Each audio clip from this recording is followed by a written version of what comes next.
নমস্কাৰ বন্ধু বান্ধৱীসকল, পনিতাছ কিচেনৰ অন্য এটি ভিডিঅ'লৈ আপোনালোকক স্বাগতম জনাইছোঁ। আজিৰ ভিডিঅ'ত মই প্ৰস্তুত কৰিছোঁ এয়া ভাতকেৰেলাৰ চপ। এই ভাতকেৰেলাৰ টেষ্টি চপকেইটানো মই কেনেকৈ প্ৰস্তুত কৰিছোঁ তাৰ কাৰণে বৰ বেছি দেৰি নকৰি বলকচোন ভিডিঅ'টো আৰম্ভ কৰোঁ।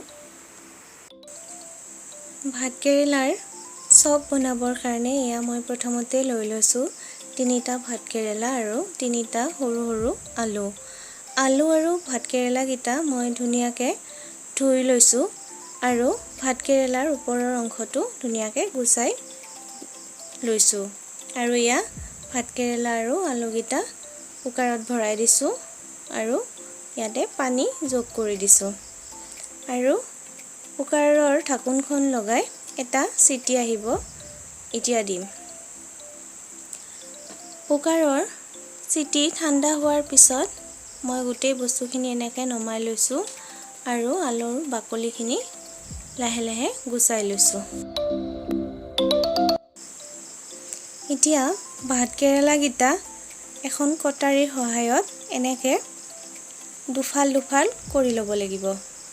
গোটেই ভাতকেৰেলাকেইটা মই কটাৰীখনৰ সহায়ত দুফাল দুফাল কৰি লৈছোঁ।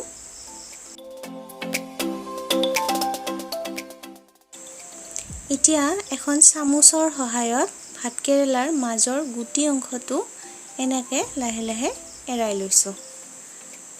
গোটেই কেইফাল ভাতকেৰেলাৰ মাজৰ অংশটো এনেকৈ এৰাই লৈছোঁ। এয়া গোটেইখিনি এৰাই লোৱা হৈ গ'ল। এয়া মই লৈ লৈছোঁ পিঁয়াজ আৰু কেঁচা জলকীয়া। কেঁচা জলকীয়াখিনি সৰু সৰুকৈ কাটি লৈছোঁ। 3টা পিঁয়াজ এনেকৈ কাটি লৈছোঁ সৰু সৰুকৈ আৰু পিঁয়াজখিনি এনেকৈ দি গৈছোঁ।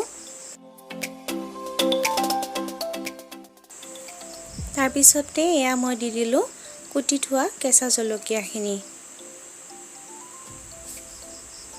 আৰু এতিয়া সোৱাদ অনুসৰি নিমখ দিছোঁ। আপোনালোকে আপোনালোকৰ হিচাপত নিমখখিনি দি ল'ব।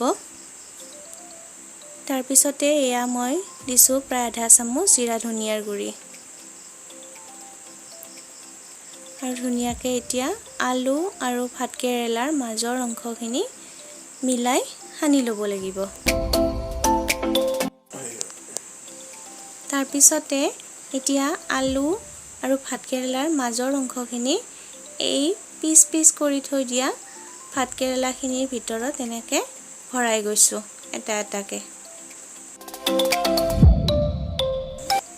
গোটেইখিনিতে এনেকৈ ভৰাই লোৱা হৈ গৈছে। তাৰপিছতে মই এটা বাটিত লৈ লৈছোঁ 2 চামুচ বেচন।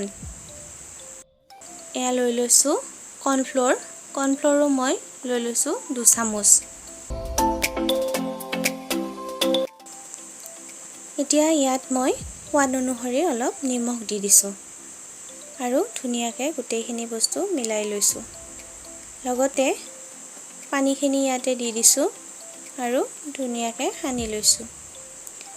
কেৰাহীখন পাতি দি মই ইয়াতে তেল দি দিছোঁ আৰু তেলখিনি গৰম হোৱালৈ অলপ ৰৈ দিছোঁ।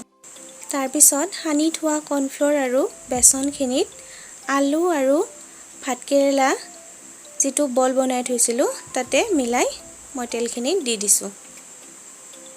এই সময়খিনিত গেছৰ ফ্লেমটো কমাই ৰাখিব লাগিব, মানে মিডিয়াম ফ্লেমত ৰাখিব লাগিব। এনেকৈ মই গোটেইকেইটা দি গৈছোঁ। এনেকৈ গোটেইকেইটা দিয়া হোৱাৰ পিছত মই অকণমান দেৰি ৰৈ উল্টাই দিবলৈ যত্ন কৰিছোঁ। এই সময়খিনিত গেছৰ ফ্লেমটো যদি হাই হৈ থাকে তেনেহ'লে ওপৰ আৰু তলখিনি ভাজা যাব, কিন্তু মাজৰখিনি কেঁচাই হৈ থাকিব।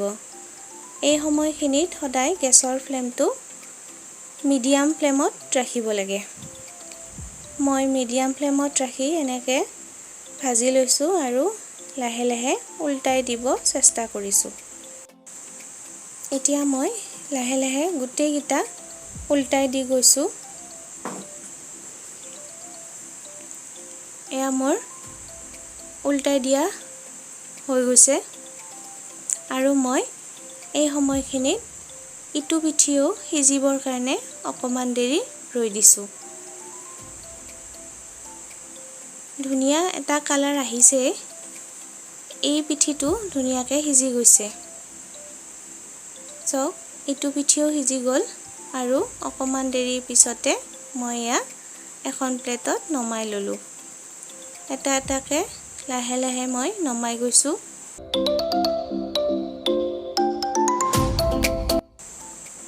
গোটেইকেইটা এনেকৈ মই এখন প্লেটত নমাই ল'লোঁ আৰু এতিয়া গৰমে গৰমে পৰিৱেশন কৰিব হৈ গৈছে।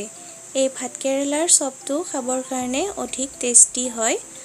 আপোনালোকে খাইতো ভাল পাবই, লগতে আপোনাৰ ঘৰত থকা সৰু সৰু ল'ৰা ছোৱালী খাবলৈ দিব। সিহঁতে গমেই নাপাব যে ভিতৰত ভাতকেৰেলা দিয়া আছে। সৰু ল'ৰা ছোৱালী সাধাৰণতে ভাতকেৰেলা খোৱাৰ প্ৰতি অনীহা ভাৱ দেখুৱায়। সেইকাৰণে ইহঁতক এই পদ্ধতি অনুসৰণ কৰি ভাতকেৰেলাৰ চপ বনাই ঘৰতে খুৱাব। সন্ধিয়া চাহৰ লগতো এই বিধ ব্যঞ্জন নাস্তা হিচাপে আপোনালোকে ব্যৱহাৰ কৰিব পাৰে। এনেধৰণৰ টেষ্টি আৰু হেল্ডি ৰেচিপি পুনৰ পাবলৈ মোৰ চেনেলটো অনুগ্ৰহ কৰি ছাবস্ক্ৰাইব কৰিব। কাষতে থকা বেল আইকনটো প্ৰেছ কৰি অল কৰি থ'ব। ধন্যবাদ।